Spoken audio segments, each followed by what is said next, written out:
We've had it all wrong since the beginning. Our adorable companion Abby had us all fooled, unless you played any mainline Kirby game, in which case, understandable. It turns out Abby's true name is Abraxas, but that's just the tip of the iceberg, because I'm 98% certain that there's a link between Abby, the Threnodians, and the Sentinels, and the origin story of Abraxas is the key. But once that link is established, a mysterious figure emerges who's been acting behind the scenes this entire time. If you haven't seen the Life Lessons lore video before this one, I highly encourage you to. While that video isn't necessary to understand this one, it will provide richer context, so feel free to watch it after or before this video. I have an entire playlist. As always, I appreciate every like, comment, subscribe, and your continued support. The mind of the discerning acquires knowledge, and the ear of the wise seeks it. Proverbs 18:15. If you're like me, your heart may have stopped when this happened. Abraxas! Why a soul betrayed us?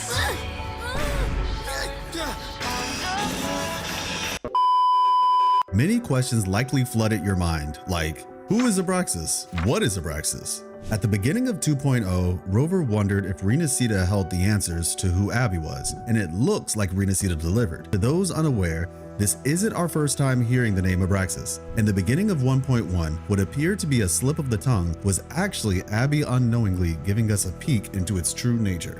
Abby... Abraxas? To help you understand the history behind the name Abraxas, I've compiled 5 of the most important things you need to know to have a solid understanding of this mythical figure. 1. Abraxas is a figure from Gnostic cosmology that represents duality, light and dark, good and evil, spiritual and material. 2. It's depicted with a rooster head symbolizing spiritual illumination and awakening, a man's torso symbolizing the rational and conscious aspects of existence, and 2 serpent-like legs symbolizing wisdom, hidden knowledge, and cyclical renewal. 3. There are 2 popularly held beliefs about Abraxas that are in opposition to each other, by an ancient Gnostic group called the Basilidians and a modern-day psychologist named Carl Jung. 4. The Basilidians believed that Abraxas was the deity above all deities, or as the name is translated, God above gods or Great Archon. And finally 5. Carl Jung interpreted Abraxas as the ultimate symbol of totality, challenging the human understanding of existence rather than a deity. The key takeaway is that Abraxas represents totality between light and darkness and good and evil. Leviathan basically confirmed Abby was a Threnodian, or at the very least, related in some way. More on that later. So that would make Abraxas the Threnodian of Threnodians, or Great Threnodian. Now we know, according to Shorekeeper, Threnodians have some sort of telepathic link, because Overthrax's revival in Jinzhou triggered similar frequency fluctuations in other countries. In the gallery, the description of the crownless tells us that it is the harbinger of the scourge of war, meaning it signals the arrival of Overthrax's reawakening. This caused a ripple effect across Solaris, according to Shorekeeper. The Threnodians' revival in Jinzhou has triggered similar reactions in other countries. Wait a second, didn't Abby wake up around the same time? Coincidence? I think not! Interesting. So Abby being a Threnodian all along is starting to make more sense now, huh? Unless you remember one pretty important detail. Abby's an Echo. So, if you're like me, you're probably wondering how we got here. How did Abby go from Great Threnodian to adorable plush? Let's fast forward to the end of 2.7 Part 1. Ulto dropped a huge lore bomb, and I don't think anyone picked it up. Renacita, the land of echoes. If tacit discords can be manually converted into echoes and become tools to fight lament, then maybe the Threnodian might also be something we could transform. Heck, maybe even utilize. Seriously, sometimes I feel Ulto is the biggest lore master in the game. I never miss out on a good deal. Okay, that was a lot. Let's recall what we've gathered so far. 1. Abby's name is Abraxas. 2. Abraxas in Wuwa basically means Great Threnodian. 3. Abby used to be a Threnodian, it seems, but is now an Echo. And 4. Ulto alluded to the process of turning TDs into Echoes potentially being used on a Threnodian. Now we get into the most interesting part of the video. I'm about to reveal to you how I believe Abby, the Threnodian of Threnodians, was turned into an echo, and the identity of the first sentinel. Buckle up, this is about to get crazy. Question. How does the process of converting TDs to echoes occur? Answer. Through the process of the Genesis Nexus. Who placed the Genesis Nexus in Renacida? Answer. Imperator. Now, where did the Imperator get this technology? To answer that, we have to answer one of the biggest questions in Wuthering Waves. Where did the Sentinels come from? In my last Wuthering Waves lore video, we learned a lot from the lore in Dreaming Deep. But one thing in particular is that the moon was created by an ancient technologically advanced group called the Hes civilization. What's important to know now is that there are two things that involve this civilization that are relevant for this theory. One, they created the moon. And two, they're connected to Shorekeeper and the pre-space lady from the beginning that we also saw in the civilization capsule during the finale. Now, what does that have to do with the Sentinels? Lock in, because this is going to go quickly. Blink and you might miss it.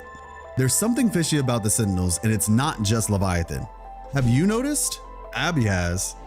Ever since Abby came in contact with the Sentinels, a similar sentiment kept popping up. Abby kept commenting on the unnaturalness of the Sentinels. In 1.1, Abby said Jue smelled unnatural, after previously commenting that the smell from Mount Firmament was pleasant but inedible. In 2.2, Abby mentions the frequency Rover absorbed from the Sentinel sword was just as unnatural as Jue. What can we learn from this? Two things. One, Abby has no problem consuming threnodian frequencies, but appears to heavily dislike Sentinel frequencies from a consumption perspective. Two, the Sentinels smell unnatural to Abby. This leads me to the first of a few huge theories. We should realize by now that the Sentinels aren't naturally occurring phenomena. In 1.0, the term Oracle Engine appears over the word Sentinel when Yang Yang tells us about Jue. You might have also noticed that the Sentinels we've encountered possess return pods. But to where? Jue was said to have descended from above, and therein lies our answer. The sky, or rather, I'd wager, the moon. The same moon that the Hes civilization created. I believe the Sentinels came from the moon. But to back up this theory, it requires the second piece of information that we mentioned in the prior video. She is connected to Shorekeeper, and more importantly, the Hes civilization. But how? There's a document in the modulation hall of the Black Shores called Resolution K626. It mentions two beings by the names of Instance 1 and Instance 2. It says they were activated as a part of a contingency plan. Instance 1 was given control over time, while Instance 2 was given control over space. Shorekeeper's examination report confirms she is Instance 2, but until the finale, Instance 1 was only speculated. However, now it's certain the Space Lady is Instance 1. With this information, we can now start to draw some parallels. If Shorekeeper was created by the Hes civilization as an aid to Rover as well as the Tethys system, what about Instance 1? I believe she has been helping Rover in her own way. She might have been the one that placed Abby inside Rover at the beginning when she placed that Tacit mark on Rover's hand. You might be wondering how that lines up with the timeline. I'll save the bulk of that for another conversation. Let's just say the intro doesn't have to be entirely chronological, now does it? Now, back to the parallels. Shorekeeper works with Tethys. So what if Instance 1 works with the moon? You see, based on the fact the Hes civilization created the moon and what we know about them so far, the moon isn't just a piece of rock. I believe the moon is a giant Tethys-like satellite that Instance 1 works alongside. Not just that, I believe the moon is where Sentinels were created and sent down to Sol 3. Now this may surprise you, but it doesn't end there. What if I told you that Abby's unnatural feelings about the Sentinels goes even deeper than just the fact the Sentinels are manufactured on the moon? What if the Sentinels were created from the frequencies of threnodians? This is why Abby calls them unnatural. Furthermore, Jue admits that Abby feels similar to itself, but different. How would a Sentinel and a Threnodian, now Echo, feel similar? because they're made of the same substance. The sentinels are synthetic threnodians that have had their frequencies modulated to help humanity rather than destroy it. After all, one of Rover's titles is Astral Modulator. The prior video explained that the moon was meant to be a guide of sorts to humanity, kind of like how sentinels operate. Thus, the moon acts as the first sentinel, guiding humanity toward the future. With that part of the theory being established, we move on to the final piece of the puzzle. How does Abby, or Abraxas, fit into this equation? And for that, we have to turn the clock back to the Zhou dynasty. There exists a story about a goddess named Chang'e who was banished from heaven to the mortal plane and stripped of her divinity. When she recovered her immortality, she was still banished from heaven, so she went to reside on the moon. Quick side note, if you haven't noticed, Abby has long ears and rabid feet resembling a rabbit. This is relevant because eventually another presence ends up on the moon alongside Chang'e, a rabbit. The jade rabbit, to be specific. The tale is different in many cultures, but they all share the same general idea that the jade rabbit is on the moon creating the elixir of immortality. Perhaps this could explain the reason behind Rover's immortality, since Abby exists inside of Rover. In conclusion, I believe our unknown goddess, Instance 1, parallels with this moon goddess, Chang'e, and Abby parallels with the jade rabbit. Instance 1 was on the moon aiding in the creation of the Sentinels, which is also the place the technology behind the Genesis Nexus, which powered the Fabricatorium, was created.